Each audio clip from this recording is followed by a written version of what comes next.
Hello everyone, Loremaster of Sotek here, and I know it's been a bit, but I am here now to put the capstone, the final piece on my Vampire Counts DLC proposal series, the Bloodlines DLC. So I talked about in the first 4 videos that after I finished the first 4, which obviously we have, that I would go back through and read the comments on those videos. That way I could make some responses to those comments, and I have done that. I grabbed somewhere between 3 to 5 comments from each of the videos that I thought brought up an interesting point, and a lot of people seemed to engage with those particular comments. That way I could sort of address them.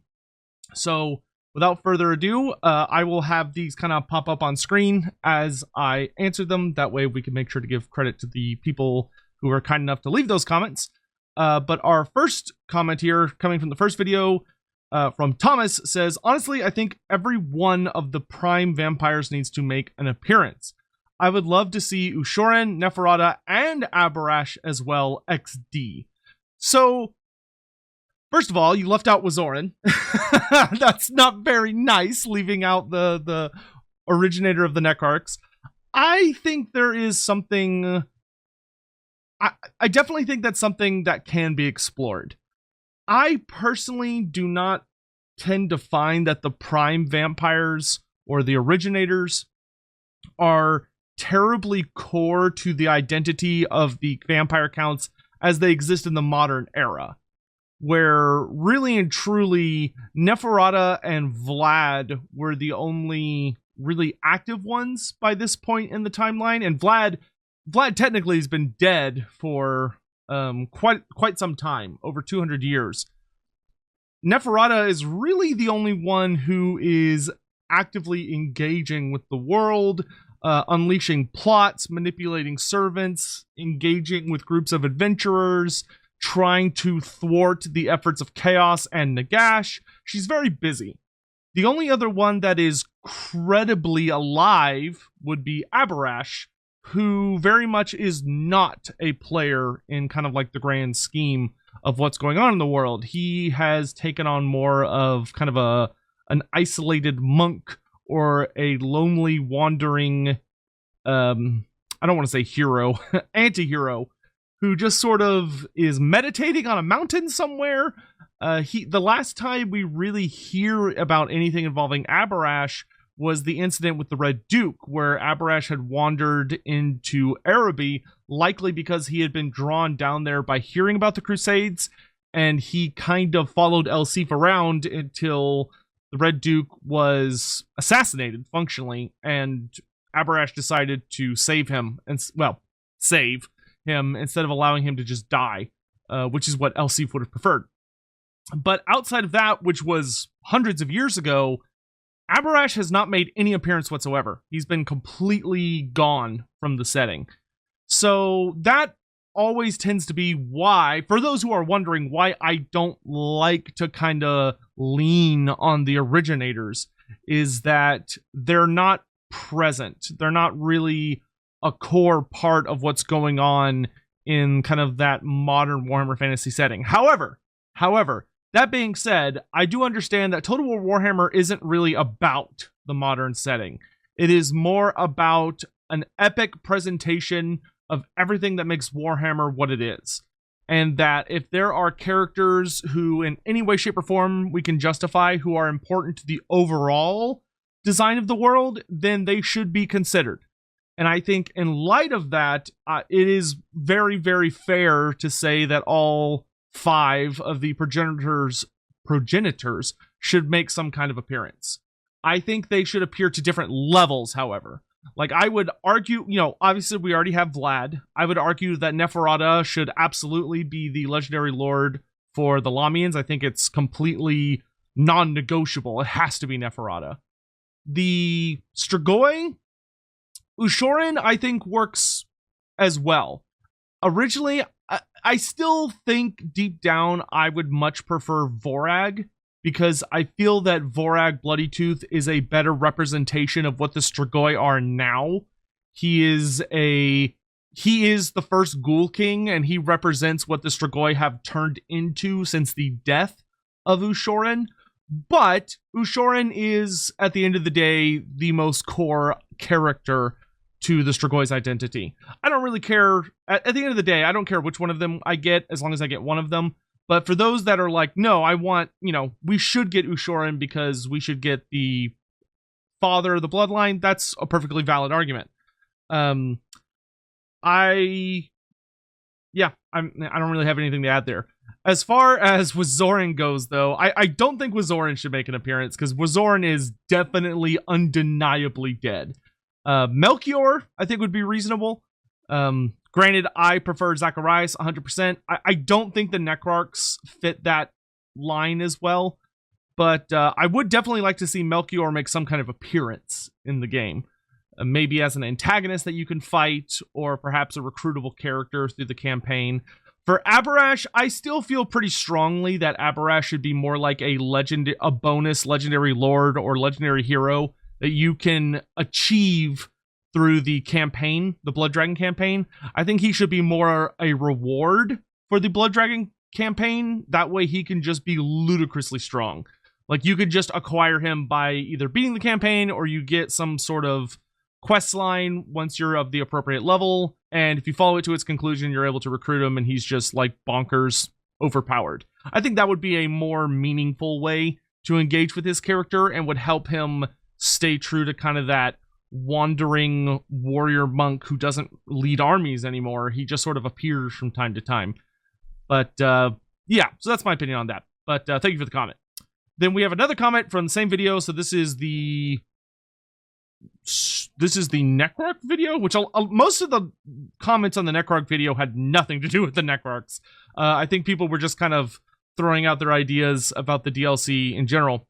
So Fruit Mix B says, my hope for this DLC/update is for Vlad to get a unique campaign mechanic around having a bastardized version of the Empire's Electric Count system. Yes, I 100% agree that Vlad von Karstein should get a unique campaign. He is the only, well, Vlad and Isabella, they are functionally the most boring of the vampire counts. They're very powerful characters, and they have a lot going for them, but they don't really seem to have much of any kind of interaction with the campaign. They're just sort of there. Manfred's got the Books of Nagash, and then both Kemmler and Ghorst have fairly interesting start positions, and as Necromancers, it's more about, building massive legions and stuff. I definitely think that I would like to see Kemmler and Ghorst made a bit more interesting themselves, which we'll talk about a little later, as well as Vlad. But I do agree. Our next comment comes in from Matt, who asks, so we're getting 4 more hour-long videos about vampires, 3 lines, and Jade Vampire Coast sounds like an absolute treat. Yes! It's not really a question. Well, the first part is, but obviously by this point, yes. I'm going to, in this video, I'm not just doing the comments, once we're past all the comments, I am going to be talking about Jade Vampires, the fixing von Karsteins, fixing, or just making Kemmler and Ghorst a smidge more interesting, all that stuff, just to kind of wrap everything up. But yes. And then our last comment from the first video is actually about the Necrarchs, and I was an idiot and did not actually record who said this. My apologies. And it says, my dream for a Necrarch pack would be a mechanic to resurrect and recruit monsters slain from other factions in undead form, with alternate abilities or traits matching that type of creature. As the most magically gifted vampires, they would be the best at repurposing these slain beasts and give us a sort of vampire Rakarth as part of the update. Gotta catch 'em all, icky undead version. So, I would suggest that my recommendation of taking Throt the Unclean's mechanic and giving you the ability to customize your units as the Necrarch would functionally accomplish this goal. It would allow you to have the ability to take your vampire count units and whatever new units you get from the DLC and give them new abilities and traits to represent the kinds of creatures that you're killing on the battlefield that you're stitching to your monster. So they still, it still appears as a unit of direwolves, but you've enhanced them with demigryph bits, so they have higher mass and armor piercing damage. Or you've augmented them with troll bits so they regenerate, stuff like that. As much as I genuinely love the idea of having it where if you're killing units, you unlock new types of undead units based on what you killed, and then you can recruit those, kind of more like Rakarth's system, where depending on where he fights, he acquires new kinds of beasts. That's a fun idea. It's an awesome idea, but it requires a lot of extra dev work. That is a substantial amount of effort to only go to one faction, whereas you have to kind of keep in mind the thing with Rakarth is that virtually no new units were created. It was just mounted units with the riders removed in most cases, or bestial units that are just given a new name. And it also was recycled for multiple factions, where it's like Drycha has access to that, Rakarth has access to that, and I'm sure more factions will get access to it in the future. Instead of, if we were to do an undead version, that is substantially more effort, because you have to make an undead version of all these units. You can't just use, bears. You have to make undead bears that look undead in order for it to really feel good. Same thing for any of those units. And on top of that, it would be weird to do all that effort and only give it to the Necrarchs. I could see the argument that, oh, well, it could be for the Necrarchs and the Necromancer characters, maybe, so Kemmler and Ghorst. But I feel like it's just, I hate being that guy, but for the way I like to try and do these videos, the important thing for me, I'm sure there are other creators who just kind of like throwing out random bullshit, which is fine, that's great. I like to try and very much stay within what I consider the realm of possibility. So things that I think are achievable and that the developers would be likely to look at and go, oh yeah, no, we could totally do that. Like, that would not be super hard for us, and it would take relatively little development. And I feel like this falls very much under the umbrella of would take a lot of development. So I like the idea. I just don't think it's feasible under this particular umbrella. But thank you for the comment. Then moving on. Oh no, I took one more comment from this video from Iamat, which says Dieter Hellschnitt as a legendary lord or legendary hero with a manticore mount would be awesome for the vampire counts. Really hope the manticore would get unique vampiric armor, not a recolored dark elf or chaos themed one. Yes, I agree 100%. Dieter Hellschnitt, he is a really, really old character. Comes from way, way back in the day when there was a lot less of a line between chaos and undeath. They actually used to be far more intersected. But I love the idea of him appearing in the game. He's a fantastic character. He's got some really interesting quirks, like he's obsessed with eating brains because he thinks that he can learn the secrets of those whose brains he devours, particularly other wizards, which I've always found hilarious. Like, a lot of necromancers are scared of him because he likes to eat necromancer brains in particular, because he hopes he can like learn dark magic, learn the secrets they've learned about necromancy from eating them, which is pretty terrifying. But I would very much like his manticore to be fairly unique looking. If you're going to go as far as to put him in the game in any way, shape, or form, his mount is a major aspect of what makes him feel unique and fun, and it should absolutely have, some vampire count flair. All right, moving on to the second video, which was the Strigoi aspect of the Bloodlines DLC proposal. We have the first comment from Nagash the Undying King 4404. Which says, Ushoran would also add a monster-sized Lord of the Vampires, which would be pretty unique other than the zombie dragons, of course, but not quite the same. Yeah, 100%. That's why I feel very strongly that the Ushoran or Vorag that we get should be much more about them being big. They should be the Throg of the vampires. A big, monstrous character who's not like, a full monster, but large, monstrous infantry. So they don't get a mount. You know, they're more about just running around, beating the shit out of people, and being an absolute terror on the battlefield. It would be significantly more unique, and it would also help separate them from the regular Ghoul Kings. That way, the regular Ghoul Kings can flourish. You know, the Ghoul Kings are, oh, do I want a character that's more about buffing all my Ghoul units and can ride on a Terrorgeist and has, you know, all this stuff? Or do I want the more monstrous character who, although he can't ride on a mount from the get-go, you know, he's out there just smashing through units and he's really good at dueling other characters and all sorts of other stuff. So yeah, 100%. That was my thought behind it.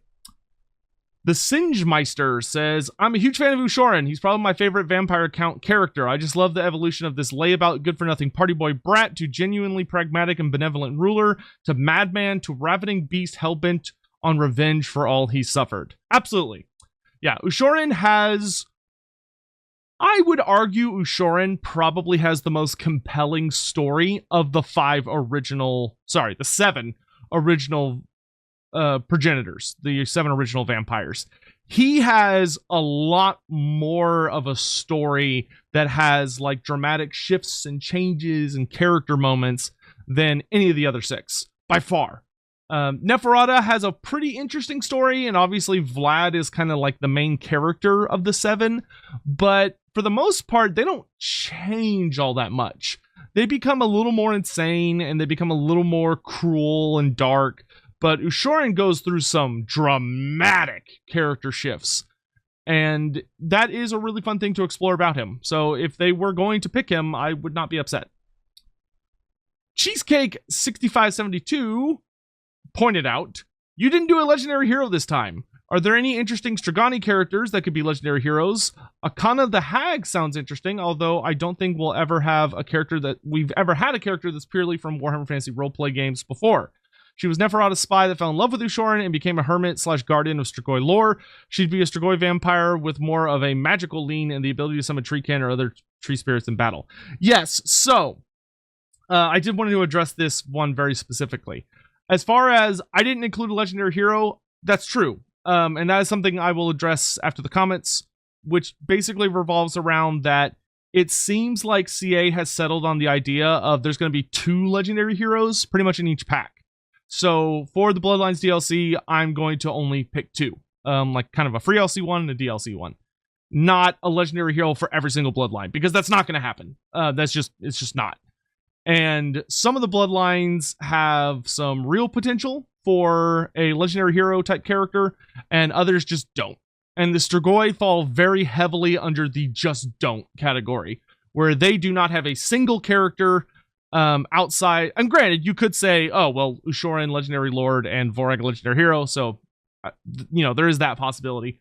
But outside of those 2, there's just no one of great import. The rest of the characters are fairly self-contained and exist almost purely in the roleplay games to kind of flesh out an area, but they themselves are not terribly important to the overall setting. And I will say that it's not actually true that we haven't had a character from Warhammer Fantasy Roleplay. That's not true. Prince Yuri, who is the Demon Prince character, is a Wolfrup character. He originates from... I want to say he originates from the Realm of the Ice Queen expansion in 2nd edition Warhammer Fantasy Roleplay. But because there is in that there is a Yuri. The overall narrative is heavily drawn from that. In one of the careers, there's an adventure hook about Yuri, who is a Ungol that ends up falling to chaos corruption, and it mirrors quite heavily Prince Yuri's story, though Prince Yuri himself was elevated to have a fully fleshed out story, and they also made him a prince and a lover of Tsarina Katerin, which, you know, was super fun and dramatic. As far as Akana the Hag goes, though, way too small. She is like the smallest of small fries that ever smalled.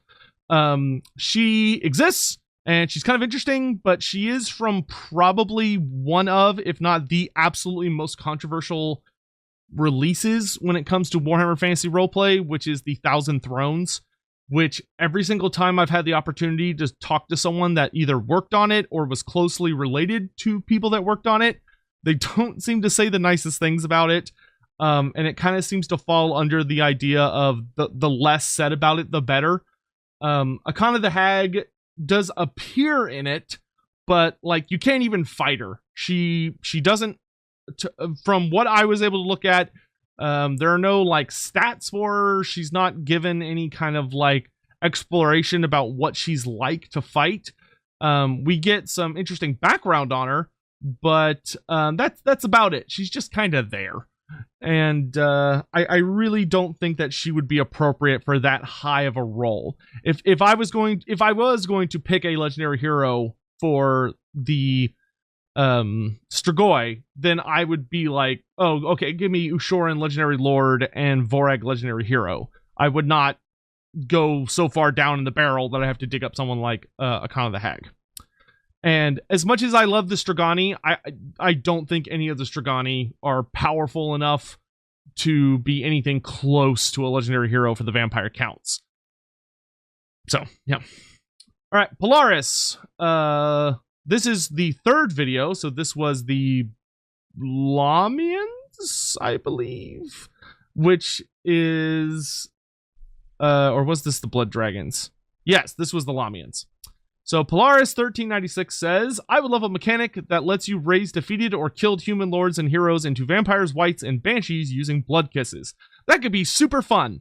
I don't know how that would be best implemented, but I would really enjoy the idea of if you defeat a lord or hero in battle, you kill them, whatever, that you get the option to raise them as an appropriate lord or hero. Like, there's a random chance that they will appear as, you know, one of the following. I don't know if CA would want to be particularly bothered with that much investment, but it could be kind of a fun way to help introduce some unique tactics, particularly if it was unique to... I feel like if you were going to raise them as vampires, I mean, you could make that any bloodline, though. So, I mean, yeah, you could do something like that. It could be kind of a fun thing where maybe there's a percentage chance that when you kill a human lord or hero, there's a percent chance that they will be raised as, you know, one of your lord and hero categories, and that could give them a unique trait based on what faction or what race they are, right? So, like, if they're from the Empire, they get this kind of trait. If they're from Bretonia, they get this kind of trait. Kislev, they get this kind of trait. Cathay, they get this other kind of trait. That could be a lot of fun. I don't know how much effort that would require. I feel like that's kind of nudging it towards this might be too much of a pain in the ass territory, but it could be a lot of fun. Alternatively, I could see that being a unique mechanic to Lamia specifically, as they are the largest of the bloodlines as far as like actively turning a lot of people, but they only tend to turn women. So, you know, there's an argument to be made. I would kind of slot that. I would definitely put that in the maybe category. I would not put that in the no, there's no way that's going to happen, and the yes, that's absolutely what we need. I would definitely slot it under maybe. If it could be done, it'd be kind of cool. But you know, when they've kind of done something similar to that, like Be'lakor and his Demon Prince mechanic, I have found that Bellacor's version is pretty underwhelming and definitely needs some further spice. But there's a lot with Be'lakor that needs further spice. But yeah, you know, interesting idea. I'm not exactly sure the best way to implement that and how difficult it would be, but I do like the idea. Kirby the Wizard 101 says, I think a reskinned Slaanesh seductive influence mechanic would be awesome for the Lamian faction, where you make vassal faction leaders have the undead trait. Feel like it'd be super fun, flavorful, and represent their diplomatic espionage theme. Yes, you could definitely do something like that. I would 100% give the Lamians the ability to force vassalize human races. So just like Slaanesh can force vassalize elves, beastmen, and humans, I would very much want to see, through diplomacy, I would very much love to see vampires able to do it to humans specifically. The Lamians, I should say. The Lamians able to do it to humans specifically. I don't think the undead trait would necessarily be required for the faction leader. Just because they tend not to turn the people that they're manipulating into vampires. They tend to turn them into thralls, which thralls are people that are still alive, but they are fed upon by vampires, and it's said to be like an orgasmic experience. It's, you know, like supposed to be insanely pleasurable and addicting.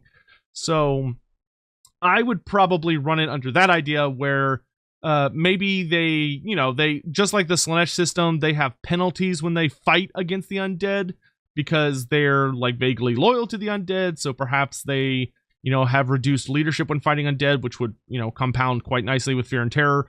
But I would absolutely 100% give the Lamian faction the seductive system as that Slaanesh has when it comes to human races, and allow you to force vassalize, the Empire, the Southern Realms, Talea, Estalia, Bretonia, Cathay, etc. That could be a lot of fun.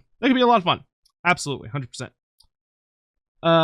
Nate 5340 says, pretty much everything you mentioned sounds wonderful. Undercity Pirate Coven version, Slaanesh-like vassalization, maybe even seduction, changing of ways ripoff, high elf-like influence, sounds like a lot and it kind of is, but it all fits pretty well. The counter would probably need to be to nerf their potential for brute force types of approaches, but that also fits the theme of puppeteers that rather avoid direct conflict. Gotta say, vampires have been my most common enemy back in my tabletop days, and Lamia has been my favorite flavor of it. I couldn't even really feel bad when my Chaos General messed up his leadership role in a critical duel and started massacring his own warriors while the lady responsible was happily stabbing him in the back. Yeah, Lamians are a ton of fun. They're very characterful, and there are a lot of really fun stories about them. I do agree that it is kind of a lot. I am not...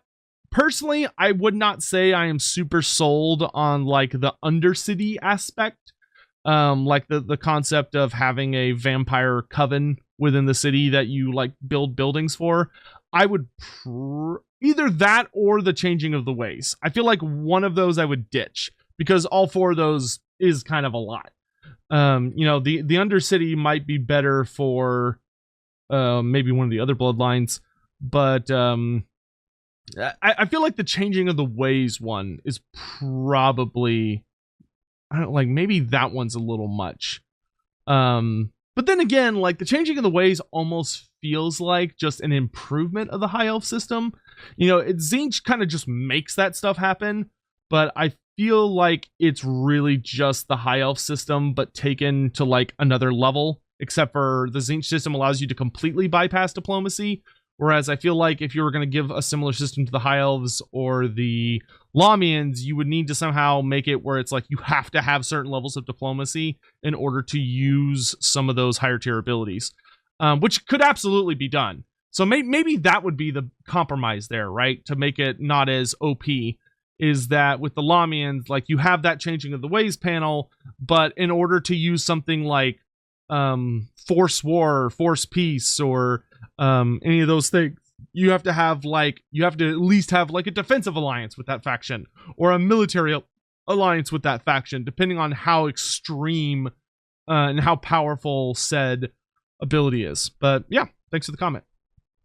And then I believe, nope, we have two more. So next from Total War Dad says, I know it'll be at least a year before we possibly get this DLC, but I'm really looking forward to the vampire version of Champions of Chaos with all these bloodlines. It should totally include Nagash as well. He should be like Archaon and be the only one able to confederate everyone. So, Nagash. I very much feel like Nagash kind of needs to be his own thing. He kind of needs to have like his own video dedicated to him and its own kind of breakdown on what exactly he would be, because there are many different ways Nagash could be implemented. He could be a very good legendary lord. He could be a very good legendary hero. He could be an ultimate expression of the vampire counts, or he could be a completely unique standalone race with like the undead legions. There's a lot you could do with him, and I don't think this is the appropriate time to bring him in. I think the Vampire Counts Bloodlines DLC should focus on purely the Vampire Counts, and Nagash is not really part of the Vampire Counts. He's kind of more just undead. You know, he's more of a he's more of kind of all the undead factions brought under a single banner, and I think something that has to be kind of addressed separately. So I will disagree, though I do understand the idea behind it and the excitement behind it.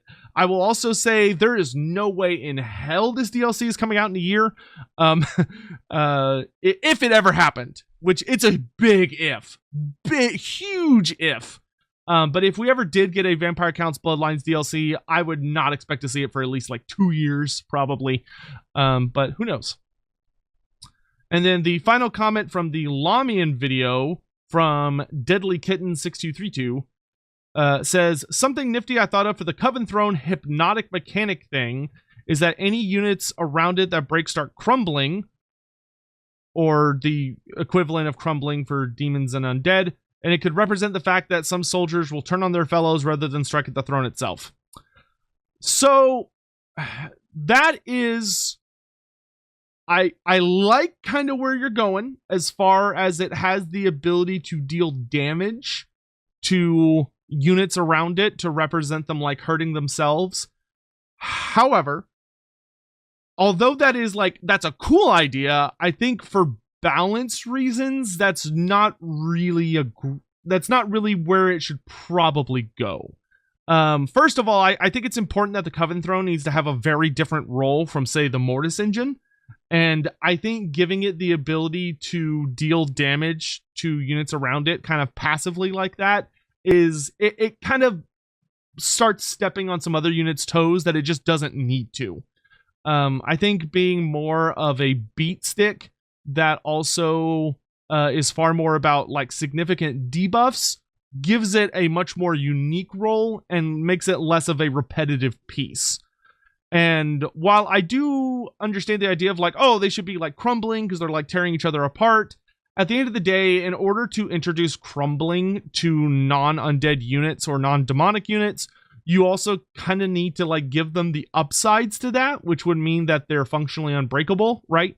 They don't flee from combat because they're just taking damage instead, which would have like weird implications for game design on how the Coven Throne would like interact with a bunch of other armies. And while I like the idea, I feel it is very, very complicated for very little gain. I think it is far more successful to instead focus on a piece that's able to deal significant amounts of combat damage and also provide like lots of debuffs and stuff.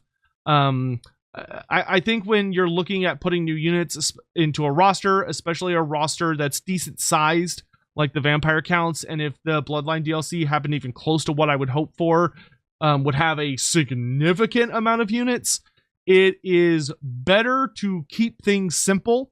Keep it simple, stupid, and focus on very straightforward concepts and roles for units to perform.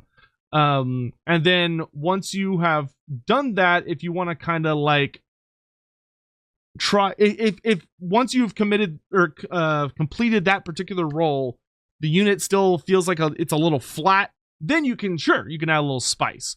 But that feels a little bit too exotic of a spice, I guess is where I'm going for it. Though I do understand absolutely where you're coming from and find the concept pretty fun. All right, and then from the last video, which is the Blood Dragons, that comic guy jumping in saying, having a mixture of Norska's monster hunts and Oxyodal's campaign mechanics would be great for the Blood Knights. I agree. Yes, I think I lean much more on the Norska monster hunt side of things as opposed to the Oxyodal hunt side of things. But I think I understand what you're putting down. And yes, I definitely agree. You know, for them having kind of that unique campaign system to be able to find like awesome targets and they go after them, and it's all about like whooping up on elite forces and stuff. I do like the idea of them getting kind of like the bounties like Oxyodal does, right? Where it's like they've heard about some particular army that's winning a lot of battles, so they're like, oh, that could provide an interesting challenge. Or they hear about like a particular character who's grown very powerful, and so they go out to try and kill him and stuff. So in that sense, yes, absolutely 100%. Then we have a comment coming in from CFX992, which is not necessarily directly related to like questions, but I just thought was really fun, which says Elsif is probably taken from the Arabic word al-Saif, which, forgive me if I mispronounced that, which I almost certainly did, meaning the sword. Here are a couple more Arabic translations if you are interested. So Khalida, Khalida which means immortal. The A in the end represents female. You will find another lord in the game in the Silver Host, I think, called Khalid al-Muntasir. Khalid is the same as Khalida without the A, representing a male. Al-Muntasir means the victorious. Also, fun fact, he is one of very, very few male Lamians, and also he was turned by, I believe, Neferata herself, and he backstabbed her, but eventually he was caught by Archon the Black and given back to her as a peace offering. He was trapped in like a lead coffin and given back to her, and presumably she tortured him and then killed him because she really, really hated him. And then the last thing was that there was a bonus comment underneath that particular comment from Sauron Plug Away 3866, which made me laugh very hard, which says, in Polish, Elsif means the trash. Which, hey, the way he's been implemented so far is trash. I really hope he gets fully playable. Tyler Durden 376 says, I really hope Blood Knights get the Grail Knight buff. Low number model, so more HP, armor piercing, and mass. I agree, 100%. Blood Knight should be the equivalent of Grail Knights. They are very, very much meant to be kind of contemporaries or rivals in a sense. So I do think that Blood Knight should be adjusted to feel more like vampiric cavalry, right? Like these are elite martial vampires riding on terrifying nightmares, which are what the horses are called. So I would very much like to see them get the Grail Knight treatment where there's less of them, but they're more powerful. That I think that would be very, very appropriate. And that also, I think, helps add a bit more stylistic difference between Black Knights and Blood Knights. And then Strutted Music 5139 says, hey, hope you're well. I see what you're saying about Aberash and not being a legendary lord. But wouldn't Grombrindal sort of be in the same situation as he's more of an enigma to the world, only really being seen / met when it is of benefit?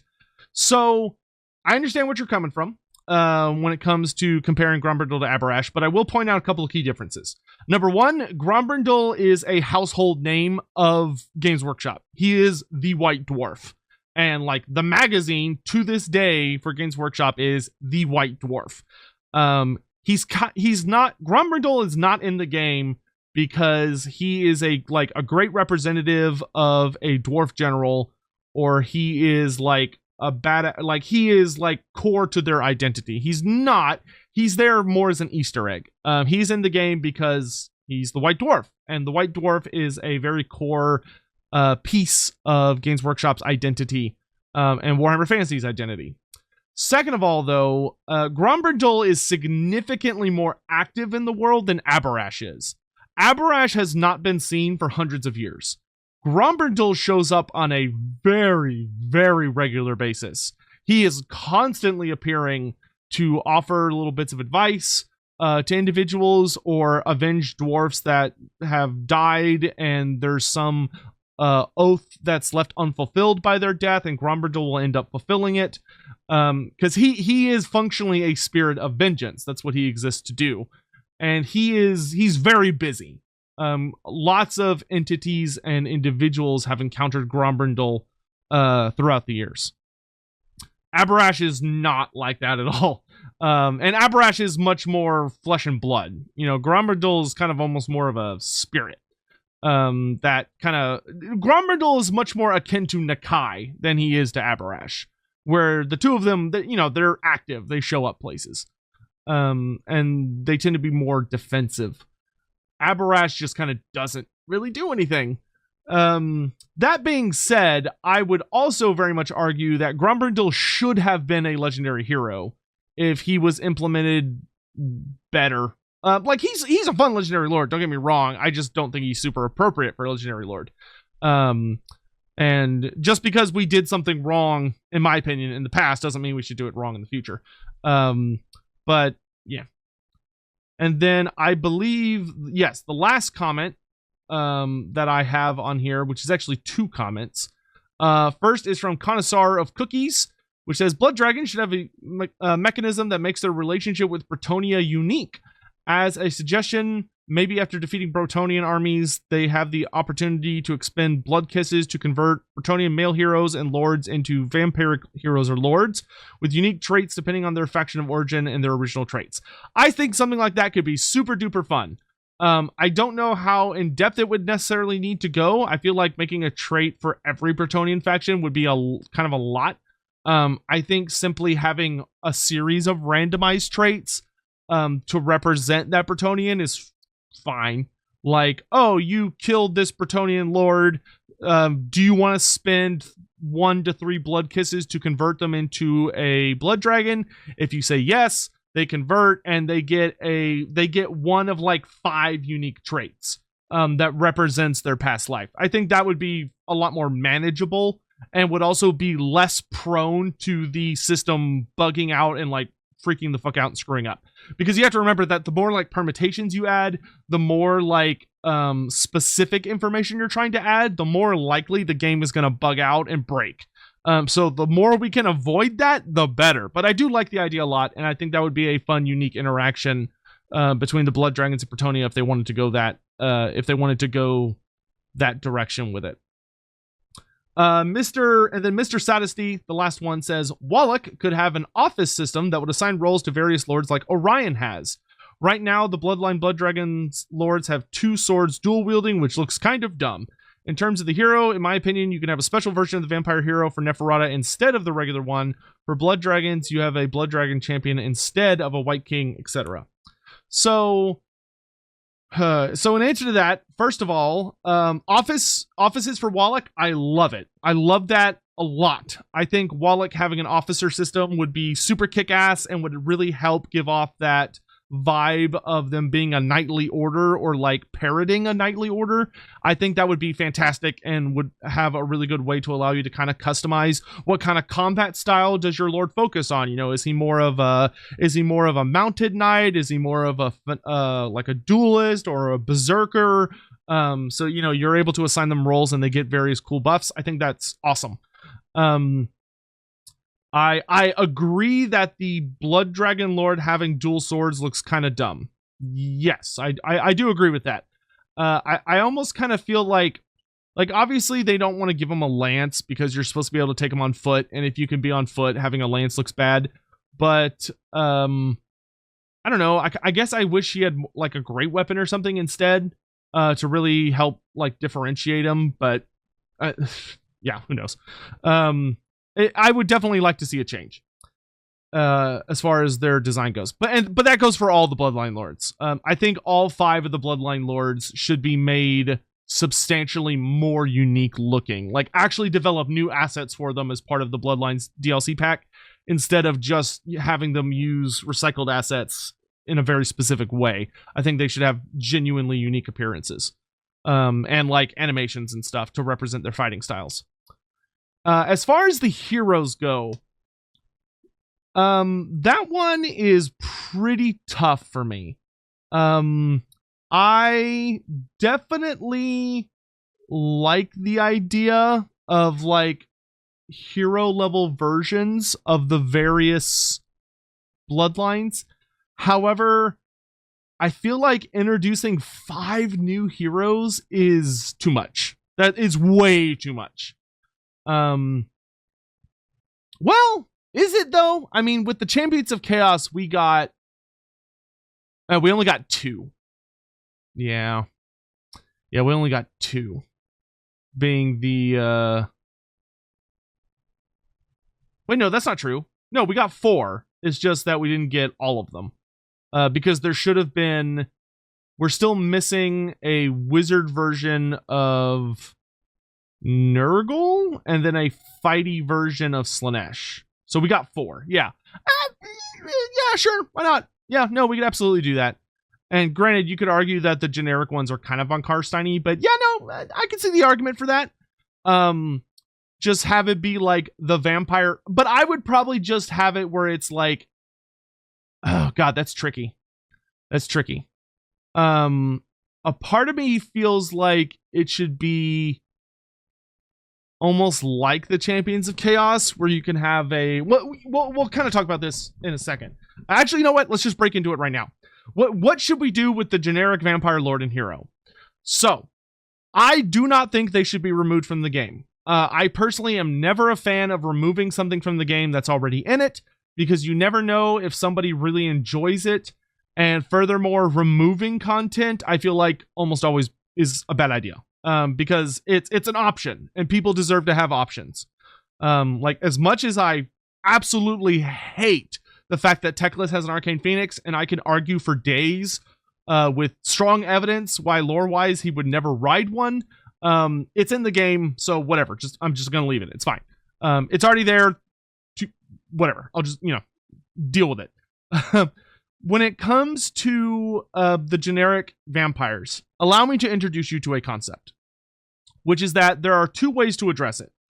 The first is that there is a seventh bloodline that will never appear in Total War Warhammer. It just won't.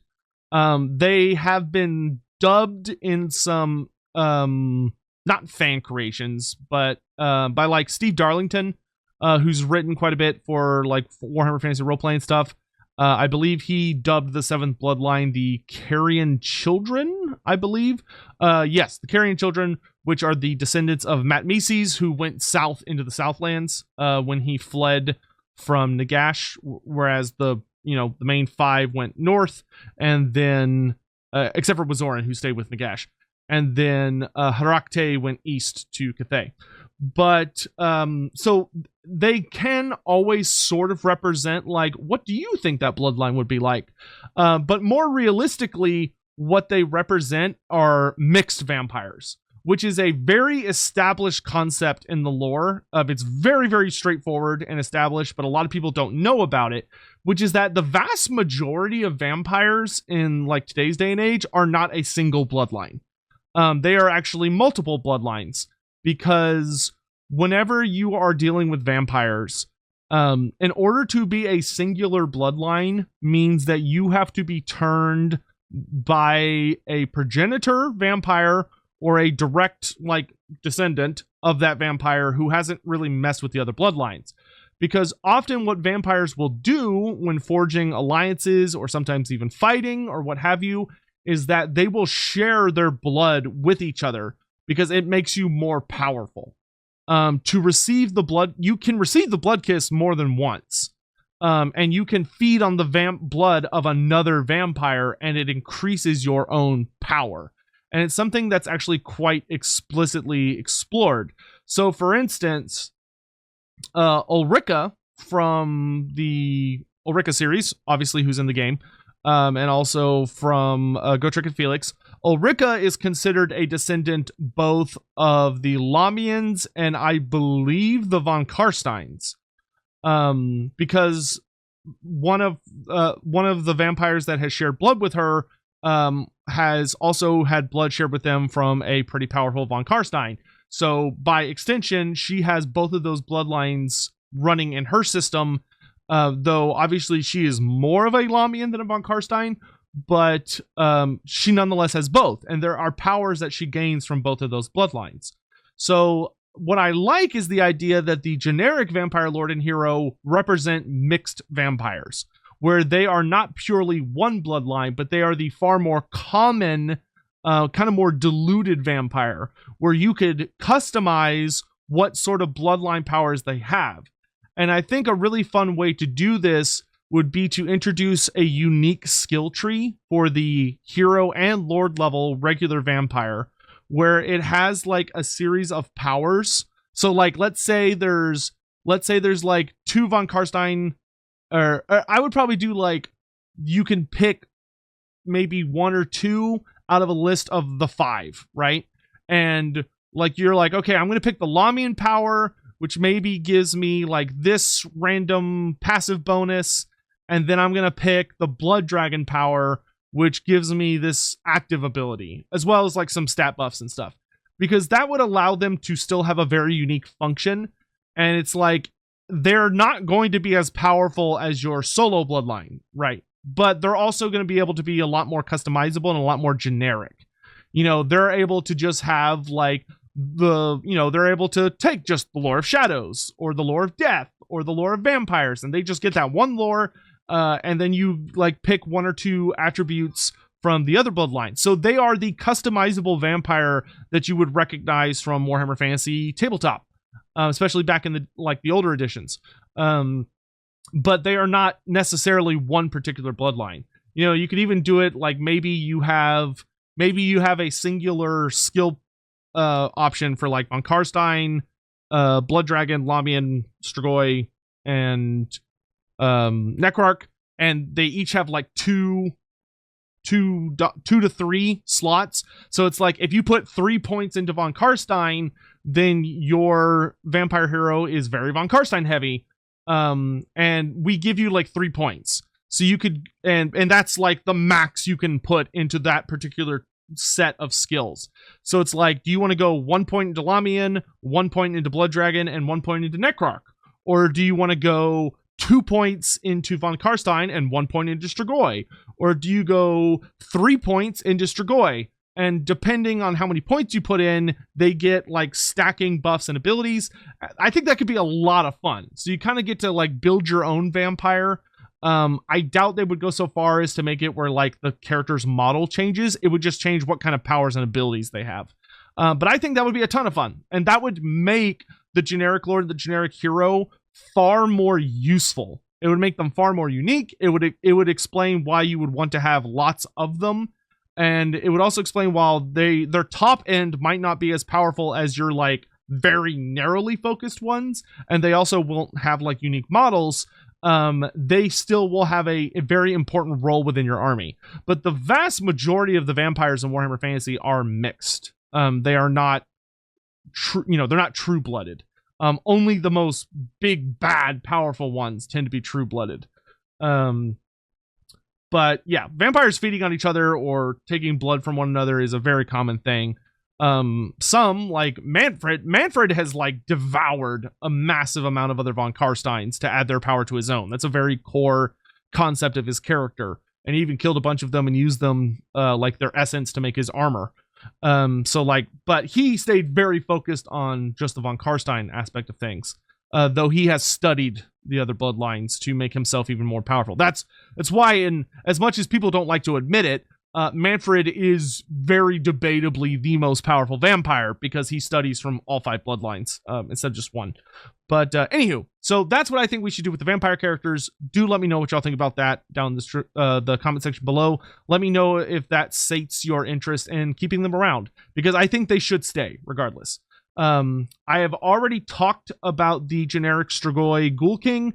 I think he would be significantly more useful when we got the new Strigoi Lord, being that the Strigoi Vampire Lord should be a big hulking monster, and then the Strigoi Ghoul King is more of your regenerating poisonous, low armor, ghoul buffing lord that is able to ride a Terrorgeist. Like, that's kind of his niche.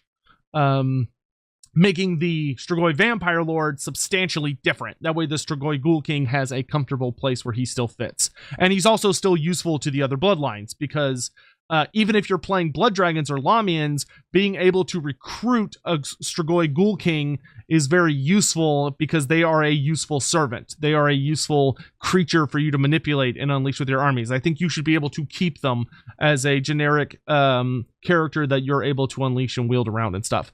I also am, the one thing I'm not sure about, I do not know if the Blood Kiss mechanic should remain as it is, as far as you are able to just select from the various bloodlines, and then you just get those lords. Like, a part of me really, really likes that, because the whole concept of the vampire counts is that the bloodlines very, very, very rarely, when they make like big armies, right, and they're like really going out to conquer the world, they almost never stay pure. Like, they tend to pull in agents and generals from the other bloodlines, because like the more the merrier, and as long as they're in control, they don't care. So like a part of me is fine with it staying the way it is, where it's like, oh yeah, you can buy a you can buy a Necrarch Lord even though you're playing Blood Dragon, etc. But I almost feel like maybe the way to address that would be, because it's not like Chaos, right? It's not like Chaos where if you're playing Tzeentch, like in a lot of ways, you're all about Tzeentch and you like really fucking hate Nurgle and all those other guys. It's not the same. There's not quite that same animosity there. But maybe what they could do is make it where the bloodline that you choose, so like say you pick a wallet campaign, with your Blood Kiss mechanic, you start with a Blood Dragon Lord unlocked at the beginning. Like you start with your first point in the Blood Dragons ready to go. And then maybe the non-Blood Dragon bloodlines cost more Blood Kisses than your Blood Dragon upgrade does. So instead of it being like 3, 5, 7 or whatever the hell it is, for everybody, maybe for Blood Dragons it's like you start with the first one unlocked, and then your second point costs you 3 Blood Kisses, and your third point costs you 6 Blood Kisses. I don't know. And then, but like for all the other 4 bloodlines, it's like at the start it costs you 5 Blood Kisses to get it, and then like 10, and then 20 to get the last one. So it's much more of an investment to like convince those other bloodlines to come over to you. I still feel very, very strongly that if you purchase a point in one of the other bloodlines, that it should come with a big diplomacy buff towards the factions associated with that bloodline. So like, okay, I'm going to spend my 5 Blood Kisses to get my first von Karstein point. Well, not only do I get whatever the buff is, but I also will receive plus 20 diplomacy with all von Karstein factions. And then when I get my second point von Karstein, I get plus 50 diplomacy with all von Karstein factions, in addition to the regular buffs, and a second von Karstein Lord slot. And then for the final point, I confederate all von Karstein factions, as well as the other buffs. Like that should be their confederation mechanic. That being said, if they're going to do that, then the Blood Kisses for the other bloodline should be very, very expensive. It should cost a shitload of Blood Kisses. Because you don't want to just allow the vampire count player to just immediately confederate everybody. Obviously, that could cause problems. But yeah, I think that would be a lot of fun. So I think keep the mechanic, just, make it curtailed to the faction you're playing. And then if you're playing as Kemmler or Ghorst, they're all just the same price. Like you don't get a discount or a starting bump to any of them. Instead, they're all just the same generic price. I think that's fine. Master Necromancers. As far as how to fix Master Necromancers go, I think the big focus for them should be that their skill tree, which they've done a good job of this, but their skill tree should just focus insanely hard on summoning mechanics and buffing non-vampiric units. So they should be all about making my spirit, like they should have unique skills that make my spirits, skeletons, and zombies super duper powerful. Like, and that includes all the new like DLC units. So, they should have big buffs to my abyssal terrors, my all of my spirits, my new spirit hosts, all my my dire wolves, my black coaches, my grave guard, my skeletons, my zombies, my spirit hosts, my Karen rates, my hex rates. Like they should be all about just buffing the shit out of a lot of those units. I do like the kind of the system they already have now, where they get like more uses of Raised Dead. I think that's really cool. Getting the Abyssal Terror as a new mount for the Master Necromancer, I think will help significantly, because they'll actually make them capable of getting into combat and being able to like fight, because they'll have a big armor-piercing poisonous monster to ride on that flies, instead of just like getting slapped by anybody and everybody gets too close to them. Another thing I think could be really fun is, based on what we've been seeing with other characters, I very much think that Necromancers should get the ability, or Master Necromancers, sorry, not the hero. The hero I think is fine. It works great. But the regular Master Necromancer I think should be able to get stealth mechanics, because the whole idea is like they're using their magic to hide themselves and like shroud themselves in darkness and hide among their undead legions, where I think they should be able to get stealth buffs. Like if they get up to an appropriate level, they unlock a trait that makes them invisible, and maybe even give them the ability to cast while staying invisible, because that would allow them to be such a more effective support piece. You know, if you don't know where the magic is coming from, it makes it much, much harder to track down the Master Necromancer and kill him. Obviously, if he gets like too close to an enemy unit, he gets revealed. But I think giving them the ability to be, giving them stock and giving them a version of stock where they cannot be seen even while casting spells, I think would be super duper awesome. You know, obviously you could figure out where they are. If they cast like Gates of Nagash, you see where it originates from. Or if they cast Raise Dead, you're like, okay, I know he's somewhere in this area. But I think that would be really, really strong. I also would probably give them a unique skill that increases their casting range, you know, to make them feel a little more unique. Where it's like, okay, if you put a point in this, you get plus 10% range to your casting range. And if you put a second point, you get plus 25%. And maybe for Kemmler and Ghorst, I would say Ghorst in particular, maybe give Ghorst the ability where Ghorst can get like 25% bonus range to his spells. And then if he upgrades again, he gets a 50% range to his spells to really help Ghorst feel more unique. Whereas Kemmler, you know, is more of your combat badass, and I would lean more into like the stealth aspect for Kemmler. You know, allow Kemmler to hide on the battlefield until he emerges into combat and starts chopping people up with the Chaos Tomb Blade.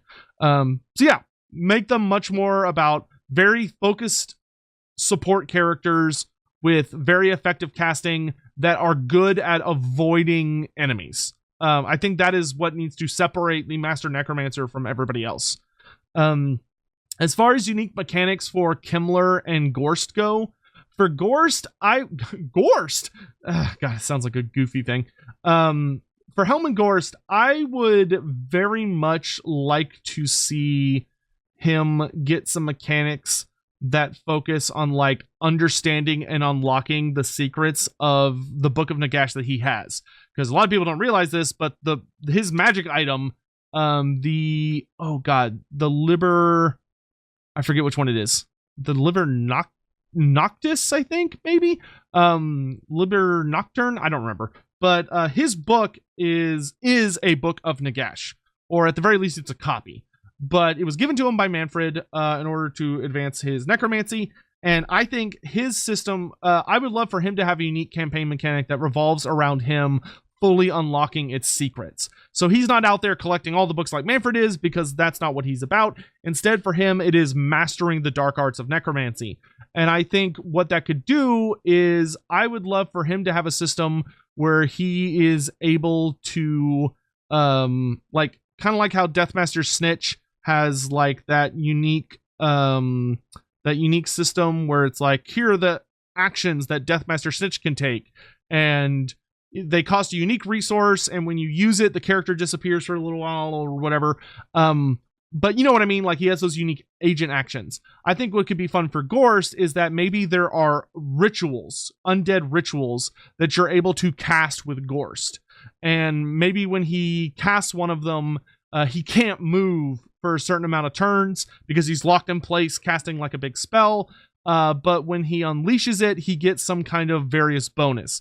Like, what if there was one that says you're able to use this ability on Ghorst if he is in enemy territory, and it lasts for 2 turns or 1 turn, and when it goes off, he knocks the vampiric corruption up to 100 in that region or province. I think that could be really cool, really spicy.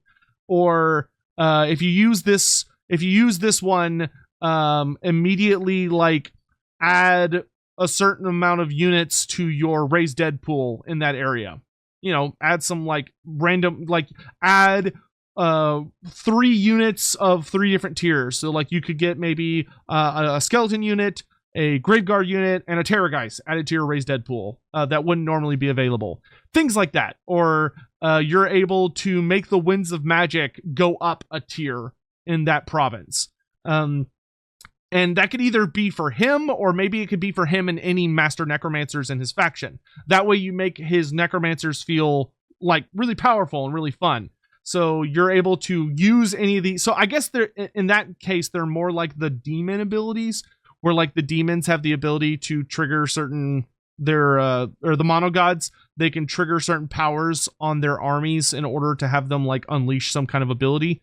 With like Kugoth and Kairos and Scarbrand and all them. So like that. I think that could be a ton of fun. So give Ghorst something similar to that, where he has like a selection of necromantic rituals that he's able to cast from this book.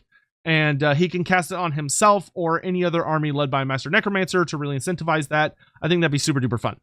And then for Kemmler, the big thing for Kemmler is make Krell a legendary hero. Krell should not be a summon. He should be a standalone legendary hero, period, end of story. And Krell should have like, give him his magic items, give him the Black Axe of Krell, and his Baroque armor, barrel armor, whatever it's called.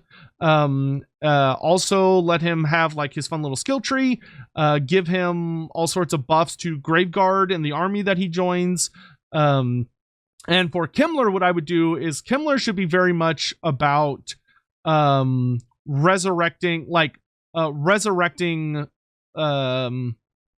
either very powerful. I would basically have him have the ability to go to certain sites, and if he like successfully makes his way to that site and like he performs a little spell or whatever, he resurrects essentially a regiment of renown that becomes available to your army. So for instance, Krell has a personal guard that Kemmler was obsessed with resurrecting. I cannot remember. I think they're called like the Barrow Legion. I can't remember off the top of my head what they're called, but there was a personal army of Krell, and it was an obsession of Kemmler's to resurrect them.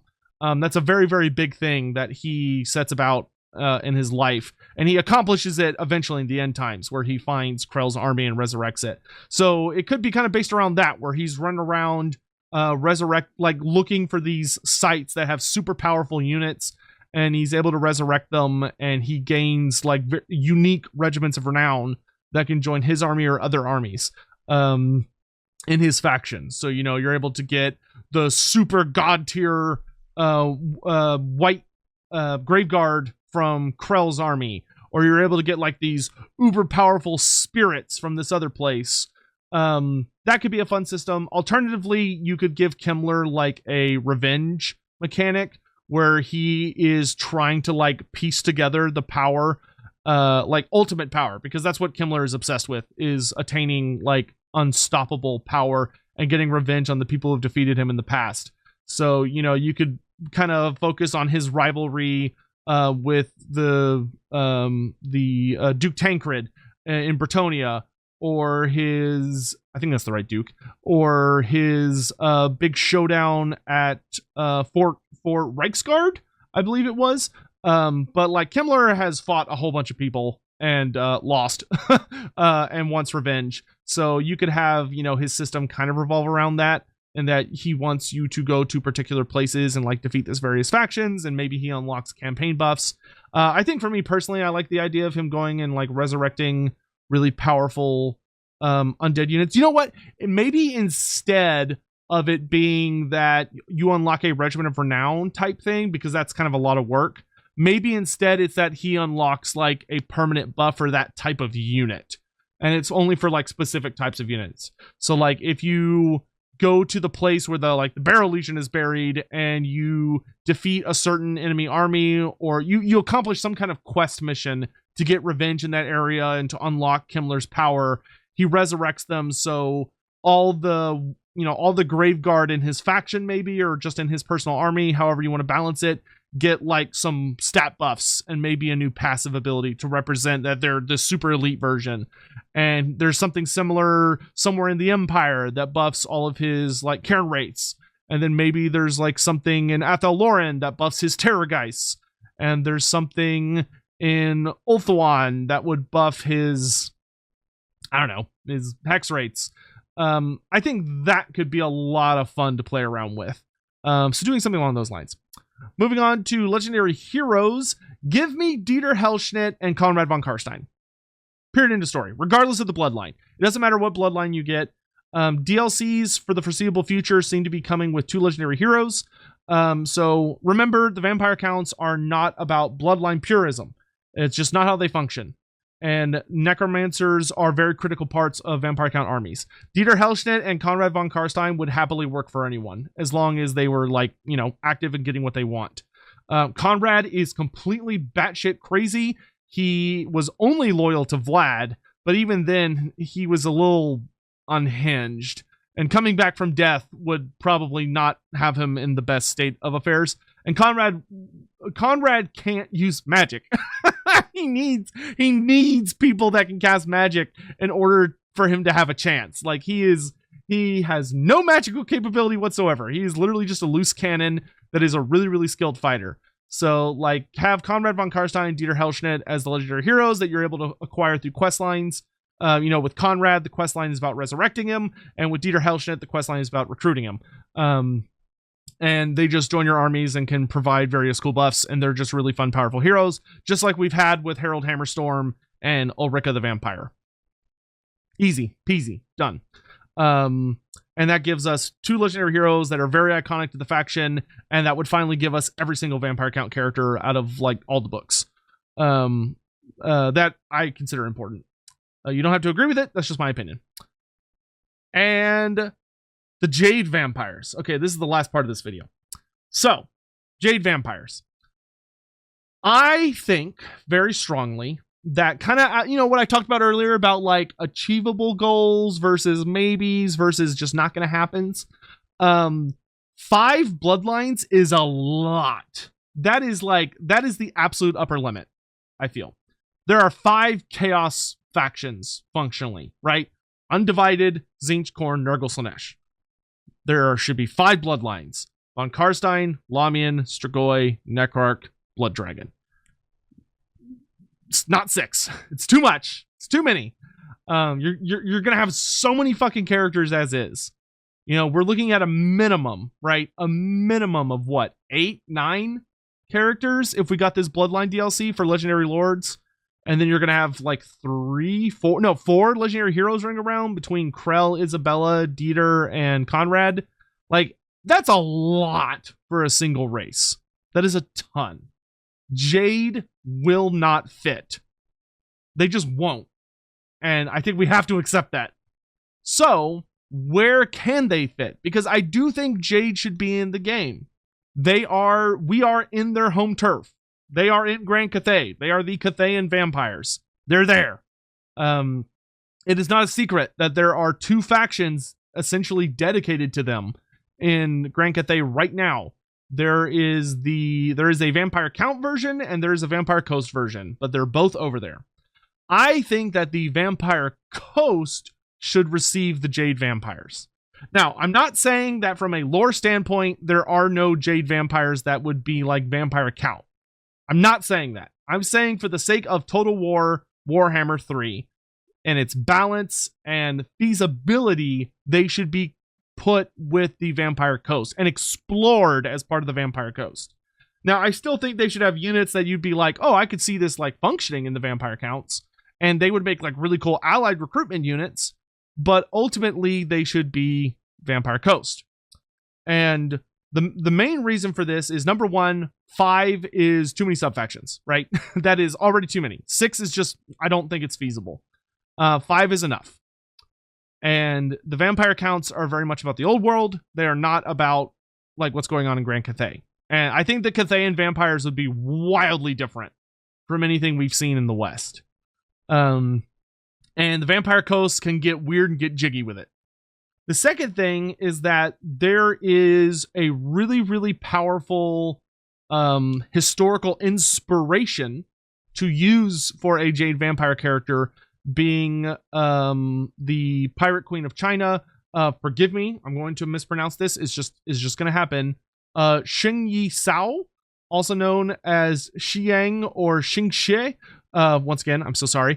Who I think would make for a badass, distant inspiration for a Jade Vampire Queen. Jade Vampire Pirate Queen, excuse me.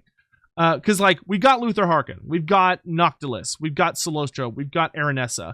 I think exploring the Jade Vampires as part of the Vampire Coast, that gives us a reason to return to the Vampire Coast. Like, I'm not saying Jade Vampire should be part of this DLC. No, no, no, no, no, no, no, no. Absolutely not under any circumstances. No. The Vampire Coast would get their own content update that comes with the Jade Vampires as part of a DLC. And that would be a Lord pack. That would be like what we're getting with Shadows of Change, right? Where it's like, oh, it's Cathay, Zinch, and Kislev. Man, that was a brain fart. You know, and a future DLC would be like, oh, it's Vampire Coast, Cathay, and Koresh or End or whoever. Like, oh, okay, that's like kind of self-contained over in the East. That would be super fun. And that's when the Jade Vampires would get introduced as part of the Vampire Coast. I think that would work so much better. And that would also allow us to like fix some issues with like Aranessa, right? Because she's part of the Vampire Coast, so we could kind of tweak it there. As far as, I will go ahead and say, what would I want to see with that? I would love the idea that this Jade Vampire Pirate Queen has risen through the ranks to take over the bloodline. Either because Herakte, she replaced Herakte, or she killed Herakte. So it's like, I feel like we've kind of already explored the idea of like the vampiric progenitor being killed by one of their descendants with the whole Wazoran storyline. We've also already dealt with like the progenitor being killed and like absolute chaos reigns and like nobody takes over for thousands of years, hundreds if not thousands of years with the Strigoi bloodline. You know, we have plenty of progenitors still alive with like Abarash and stuff. So what I think could be cool for Herakte would be kind of to mirror what the actual story of Zheng Yishao, once again, very sorry, who maybe she married Herakte. Maybe like, you know, she was a Cathayan that he encountered at some point. He gave her the blood kiss because she impressed him in some way. She was able to like consistently rise through the ranks and was a lover of his, was like a genuine partner of his. Kind of like the Vlad Isabella storyline, except for she was equal in power to Herakte. You know, she was able to kind of match him in a lot of ways. And when he died, like, you know, one of the dragon children kills him. Maybe Yin Yin kills him, right? Yin Yin in a big epic naval battle kills Herakte. And this new vampire pirate queen character takes over. So instead of like giving into despair like Isabella did, or the bloodline, or the von Karsteins, or the bloodline falling apart like the Strigoi did, she grips power, right? She takes the Jade Vampires by the balls and is like, no, I'm in charge now. And, you know, she has to kill a couple dissidents and really prove her power, but she's able to ascend to being the new lead of the bloodline. We get to explore a very different dynamic story there, and a very different interaction between a progenitor and how their descendants have gone on with or without them. As far as what like units I'd like to see for them, because I'm already talking about it, so whatever, I'll just keep going. I would lean very heavily into Eastern-inspired undead units that are tinged with some pirate/nautical themes. The only thing that I have found that seems to be a very, very consistent form of undead between like Chinese, Japanese, Vietnamese, and even Korean like mythologies are the Jiangshi, or I think it's pronounced more like Gyeongshi. I think it doesn't matter. I can't pronounce shit. Y'all know that. Which are I believe known as hopping vampires. But they're said to be like very, very stiff vampires that like rigor mortis has already kind of set in. So the way they move is very eerie and like jerky and stuff. I think that could actually be explored very interesting within the Vampire Coast, because you could explore the idea of how would they use the ocean or water through like their dark magics in order to maneuver themselves. You know, they can't, if they're forced to just have their arms out like this, and they can't really move that well, and they literally have to hop, they would probably be significantly more terrifying if they were able to use sorcery or their powers to buoy themselves up on, you know, dark magic, or like, you know, they manipulate their own version of the lore of the deeps that the Vampire Coast has to cause the ocean waters to allow them to move very quickly, because they're almost more floating or drifting on water to approach you. could be a lot of fun. You know, they're able to take advantage of the maneuverability that the ocean gives them. I don't know what other kind of undead things are in Chinese or Japanese or Korean or Vietnamese or any of those other nations' mythologies, because I'm dumb and not very educated. So, a random aside, if you know of any particularly cool creatures that you think would be really cool for like the Jade Vampire Coast, please leave them down below. I would love to like if you have like links to wiki pages or whatever, I'd love to see them. And we'll probably do a dedicated video at some point in the future to Jade Vampires. But that is it for this video. It is super duper long, but hopefully this was kind of a fun end to the Vampire Counts Bloodlines DLC proposal. I will say I genuinely and deeply hope that Creative Assembly does this. This is not like a goofy exercise and what ifs. This is me genuinely proposing the idea. And the only way it's going to have any traction is if you guys carry it forward. Post it on the Total War forums, post it on the Reddit, discuss it, and like really, you know, try and keep discussion going about we should be doing this. We should be pushing for this. You know, if Creative Assembly does an AMA, you know, bring up the idea of a Bloodlines DLC and push for how we really want to see that. Push for it on Twitter, whatever the fuck it's called now, on their Discord channel, etc. You know, don't harass people, but be insistent. I would really, really want to see this because it would allow the vampire counts to be complete. So thank you all again for watching. I hope you enjoyed the video. I apologize that part 5 took so long, but hopefully it was worth the wait. Bye.